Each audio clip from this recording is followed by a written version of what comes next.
নমস্কার বন্ধুরা, চলুন আজকে আমি বানাবো পনির ভেজ মশলা। যার জন্য আমার দেখুন কী কী দরকার হচ্ছে। এর মধ্যে আমি যা যা সবজি দেবো সেগুলো আপনাদের দেখিয়ে দিই।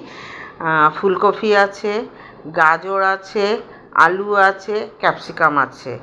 আমার কাছে এই সবজিগুলো ছিল। আপনাদের কাছে যদি বিনস থাকে, মটরশুঁটি থাকে তো আপনি এগুলো দিতে পারেন। আর পনির আছে, টমেটো নিয়েছি, আদা নিয়েছি, আর এইটার মধ্যে পোস্ত আর কিছু কাজু বাদাম ভিজিয়ে রেখেছি। চলুন এবার আমরা আস্তে ধীরে রান্নাটা শুরু করি।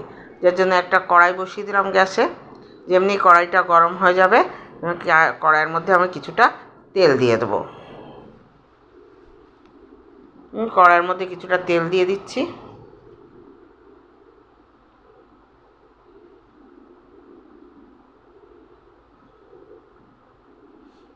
দেখুন আমি কিছুটা তেল দিয়ে দিলাম। এবার আমার যেমনি তেলটা গরম হয়ে যাবে তেমনি আমি এর মধ্যে গাজর আর আলুটা একটু দেরি হয় সিদ্ধ হতে, যার জন্য আমি প্রথমে গাজরটাকে আর আলুটাকে ভেজে উঠিয়ে নেব। দেখুন প্রথমে আমি গাজরগুলোকে লম্বা লম্বা করে কেটে রেখেছিলাম, গাজরগুলোকে আমি ভাজতে দিয়ে দিলাম।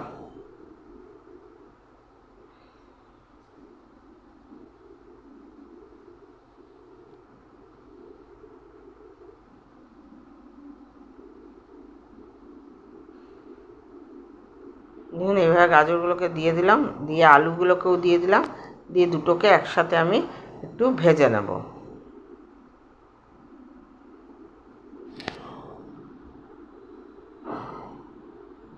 এগুলোকে একটু নুন আর হলুদ দিয়ে আমি এগুলোকে ভাজবো।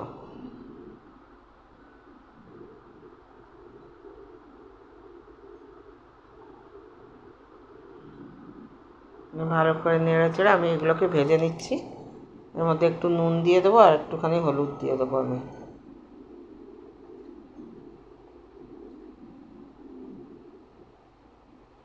দেখুন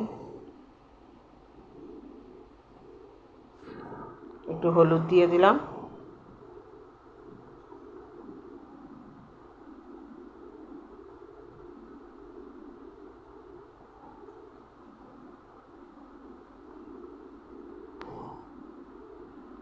একটু নুন দিয়ে দিলাম, দিয়ে এবার ভাজাটা একটু বেশ কিছুক্ষণ করে নেব।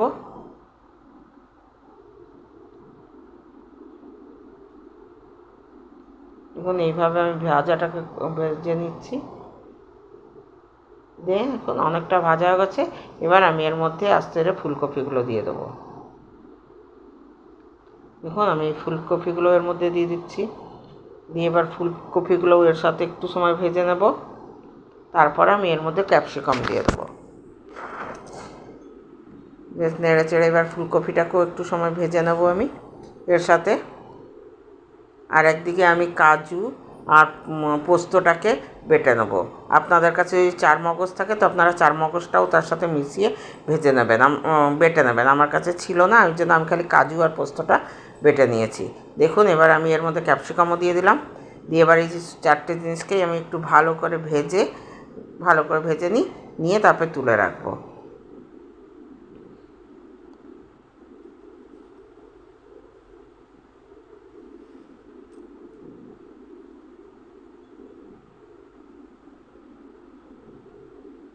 দেখুন আমার অনেকটা ভাজা হয়ে গেছে, পুরো ভাজা হয়েই এসছে।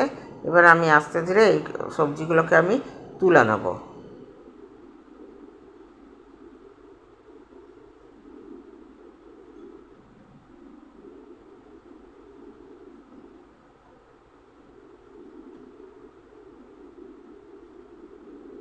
দেখুন এবার আমি এই সবজিগুলোকে সব তুলে একটা পাত্রে তুলে রেখে নেব।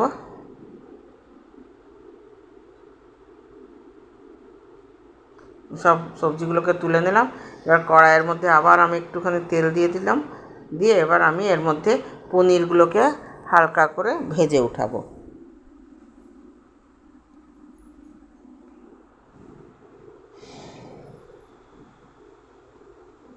তেলটা আমার গরম হয়ে গেছে। এবার আমি আস্তে ধীরে পনিরগুলোকে দিয়ে দিব।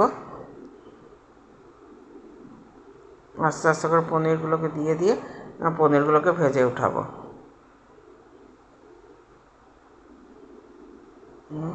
আমাদের পনিরে এমনিতেই একটু জল বেরোয় আগুনে পড়লে পরে। আমি তারপরে পনিরগুলোকে সব ভেজে তুলে নিয়ে আবার দেখুন আমি কড়াইয়ে যেটুকু তেল ছিল পনির ভাজার পরে তার মধ্যে আর আমি তেল দিইনি। এবার এর মধ্যে কিছুটা ঘি দিয়ে দিলাম। দেখুন কিছুটা ঘি দিয়ে দিয়েছি। দিয়ে এর মধ্যে যতক্ষণ ঘিটা গলছে ততক্ষণ আমি একটুখানি আদা গ্রেট করে নিচ্ছি আর টমেটো কেটে নিচ্ছি। এবার এটা যেমনি গরম হয়ে গেল তখন আমি এর মধ্যে একটা তেজপাতা,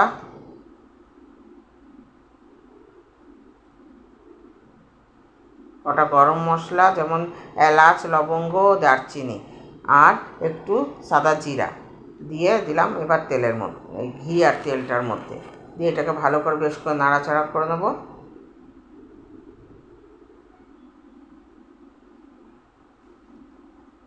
নাড়াচাড়া করে এবার এর মধ্যে আমি টমেটোটা দিয়ে দেবো। টমেটোটাকে কেটে কেটে রেখেছিলাম, তো টমেটোটা দিয়ে দেবো।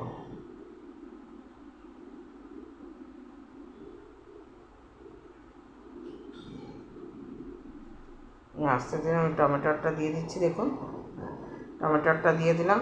এই টমেটোটা একটু নাড়াচাড়া করে নেবো। তারপরে আমি এর মধ্যে আদাটা যে গ্রেট করে রেখেছি সেই আদাটাও দিয়ে দেবো। দেখুন আদাটাও দিয়ে দিলাম। দিয়ে একটুখানি নুন দিয়ে আর আমি টমেটোটাকে সাঁতলে নেব।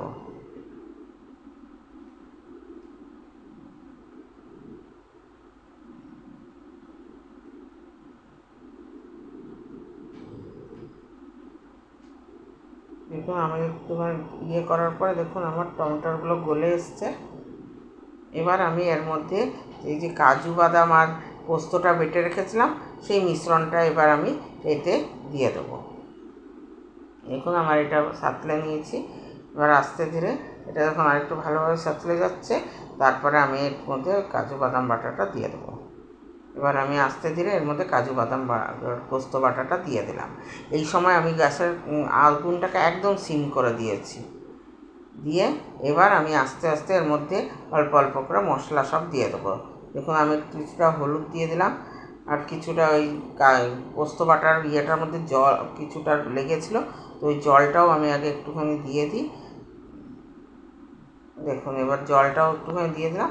দিয়ে এবার হলুদের সাথে মশলাটাকে একটুখানি মিলিয়ে নিলাম। এবার আমি বাকি গুঁড়ো মশলাগুলো দিয়ে দিই, যেটা হচ্ছে এবার একটু জিরে বাটা গুঁড়ো আর একটু ধনে গুঁড়ো দিয়ে দিলাম। এবার একটু ঝাল লঙ্কা গুঁড়ো দিয়ে দেবো, একটুখানি কাশ্মীরি লঙ্কা গুঁড়ো দিয়ে দেবো। দিয়ে এবার আমি এই মশলাটাকে ভালো করে একটু সাঁতলে নেব। নিয়ে তারপরে এর মধ্যে আমি সব ভেজিটেবলসগুলো দিয়ে দেবো। বন্ধুরা আপনাদের যদি আমার এই রেসিপিটা ভালো লাগে তো আমার এটাকে লাইক করবেন, শেয়ার করবেন আর আপনারা আমার পেজটাকে ফলো করে দিতে একদম ভুলবেন না। তাহলে আমি পরের রেসিপিগুলো আপনারা আমার দেখতে পারবেন। দেখুন আমি এবার সব ভেজিটেবলসগুলো দিয়ে দিলাম। দিয়ে এবার আমি এটাকে মিশিয়ে দেবো মশলার সাথে। এই মশলাটা যখন ভাজছিলাম একটা সুন্দর গন্ধ বেরিয়েছিল। দেখুন আমি সব মিশিয়ে দিলাম ভালো করে। একটু সময় মশলাটাকে একটুখানি ভাজতে হবে। আমি উপর থেকে একটু চিনি দিয়ে দিলাম। আপনাদের যদি চিনিটা কারো পছন্দ না হয় তো আপনারা এটাকে স্কিপ করবেন। নুন ঝাল মিষ্টিটা আপনারা আপনাদের আন্দাজ মতন দেবেন। দিয়ে আমি মশলাটা যেন নিচে না লেগে যায় তার জন্য একটুখানি জল আবার দিয়ে দিলাম। দিয়ে আবার এটাকে একটু ভালো করে কষিয়ে নেবো। যেমন তেল বেরোবে, তেল বেরিয়ে আসবে মশলা ভাজতে ভাজতে, তখন আমি এর মধ্যে জল দিয়ে দেবো। দেখুন আমি এটাকে ভালো করে আরও ভালো করে কষিয়ে নিচ্ছি মশলাটাকে। দেখুন আমার এটার থেকে তেল বেরোতে শুরু হয়ে গেছে মশলা ভাজার থেকে, আর আমার এটা ভালো করে কষানোও হয়ে গেছে। এবার বন্ধুরা আমি এর মধ্যে এবার অল্প করে জল ঢেলে দেবো, একটু জল দিয়ে দেবো এবার এর মধ্যে। মশলাটা আমার ভালো করে কষে গেছে। দিয়ে এবার আমি অল্প করে জল দিয়ে দিলাম। দিয়ে আর এবার এটাকে ভালো করে নাড়িয়ে আর আমি এটাকে কিছুক্ষণের জন্য ঢেকে দেবো। দেখুন কি সুন্দর রং হয়েছে আমার তরকারিটা। বন্ধুরা আপনারা এই তরকারিটা একবার অবশ্যই বানিয়ে দেখবেন। আপনারা হয়তো অনেকেই বানান এই তরকারিটা, আমি কি যেভাবে বানালাম এইভাবে একদিন আপনারা বানিয়ে দেখবেন, তরকারিটা খুব টেস্ট হয়, আমি নিজে খেয়েও দেখেছি। আর আপনারা কে কোথা থেকে আমার ভিডিওটা দেখছেন অবশ্যই জানাবেন। আমার যদি রেসিপিগুলো ভালো লাগে তো আমার পেজটিকে ফলো করে দেবেন, যেন আমার করা সব নতুন নতুন রেসিপি আপনারা দেখতে পান। বন্ধুরা, নিশ্চয়ই এই রেসিপিটাকে আপনারা একবার বাড়িতে খেয়ে জানাবেন আপনাদের কেমন লাগলো। আপনাদের মতামত জানা আমার খুব দরকার, তাহলে আমি বুঝতে পারবো যে আপনাদের কেমন লাগছে আমার তৈরি রেসিপিগুলো। দেখুন আমার রেসিপি তৈরি হয়ে এসছে। এবার আমি আস্তে আস্তে এর মধ্যে পনিরগুলো দিয়ে দেবো। দেখুন আমি আস্তে করে সব পনিরগুলো দিয়ে দিলাম। এবার দিয়ে এটা ভালো করে নাড়াচাড়া করে নেবো। এটা খুব সুন্দর স্মেল আসছে তরকারিটার থেকে। দেখুন আমার তরকারিটা হয়ে এসছে। আর একটুখানি ঝোলটা শুকোলেই আমি তরকারিটা নামিয়ে দেবো। এটা আপনি রুটি, পরোটা, লুচির সাথে খেতে খুব টেস্টি হয়, খুবই টেস্টি তরকারিটা। আমি নিজেও খেয়েছি, আমার বাড়ির লোকেরাও খুব প্রশংসা করেছে তরকারিটা খেয়ে। আপনারাও বানিয়ে খেয়ে দেখবেন, আপনাদের কেমন লাগছে মতামত দেবেন আমাকে। দেখুন আমার তরকারি হয়ে গেছে, আমি নামিয়ে ফেললাম তরকারিটা।